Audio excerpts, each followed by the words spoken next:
জান্নাতীরা যখন জান্নাতে ঢুকবে আল্লাহ তাআলা প্রশ্ন করবেন, ও জান্নাতীরা, এই কোরআনে যত নাজ নেয়ামতের বর্ণনা দিয়েছিলাম তার সবগুলো কি তোমরা পাই টু পাই বুঝে পেয়েছো?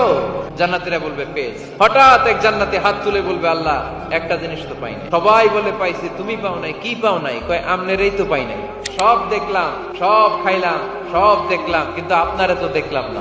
আল্লাহ তাআলা তখন বিশাল জান্নাতের এক কনফারেন্স রুমে সবাইকে বসিয়ে আল্লাহর দিদার মানুষকে দেখাবেন। আল্লাহ তাআলা তার গোপন সৌন্দর্যকে সেদিন জান্নাতীদের সামনে প্রকাশ করে দেবেন।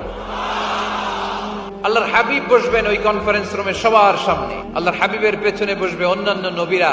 ওই জান্নাতের কনফারেন্স রুমে আমরাও যেন বসার জায়গায় পাই, আল্লাহ তুমি তৌফিক দিয়ে দিও। আল্লাহ তাআলা অনেকগুলো নূরের পর্দার পেছন থেকে নূরের ঝলকানি মারবেন। আল্লাহ তাআলা সৌন্দর্যের বা নূরের ঝলকানির এক আলোকচ্ছটা জান্নাতীদের সামনে তুলে ধরবেন এক মুহূর্তের জন্য। কয় মুহূর্ত? আলোকচ্ছটা দিয়েই আবার নাই, আবার সরায় ফেলবেন। ওই এক মুহূর্ত দেখে জান্নাতীরা পাগল হয়ে যাবে।